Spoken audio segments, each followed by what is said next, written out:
श्रीवेङ्कटेश मङ्गलाशासनम्। श्रियकान्ताय कल्याणनिधये निधयेऽर्थिनाम् श्रीवेङ्कटनिवासाय श्रीनिवासाय मङ्गलम्। श्रियकान्ताय कल्याणनिधये निधयेऽर्थिनाम् श्रीवेङ्कटनिवासाय श्रीनिवासाय मङ्गलम्। लक्ष्मीसविभ्रमालोकशुभ्रुविभ्रमचक्षुषे चक्षुषे सर्वलोकानां वेङ्कटेशाय मङ्गलम्।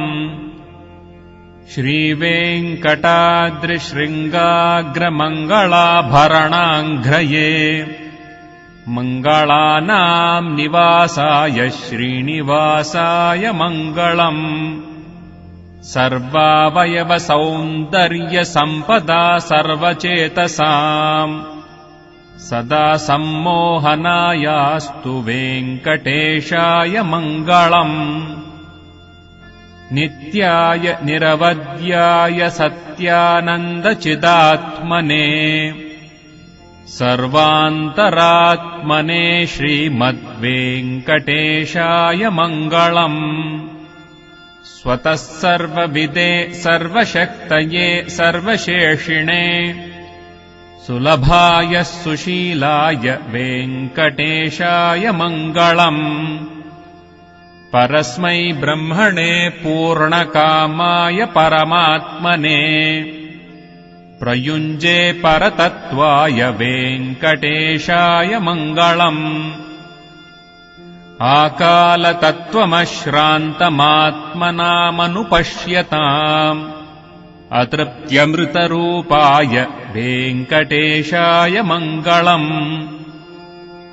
प्रायस्वचरणौ पुंसाम् शरण्यत्वेन पाणिना कृपया दिशते श्रीमद्वेङ्कटेशाय मङ्गलम्। दयामृततरङ्गिण्यास्तरङ्गैरिव शीतलैः अपाङ्गैः सिञ्चते विश्वम् वेङ्कटेशाय मङ्गलम्।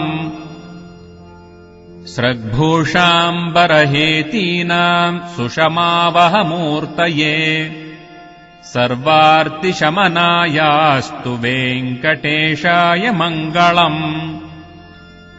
श्रीवैकुण्ठविरक्ताय स्वामि पुष्करिणीतटे रमया रममाणाय वेङ्कटेशाय मङ्गलम्।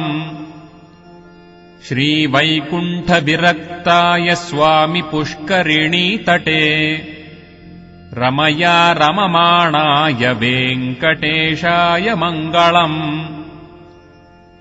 श्रीमत्सुन्दरजामातृमुनिमानसवासिने सर्वलोकनिवासाय श्रीनिवासाय मङ्गलम्।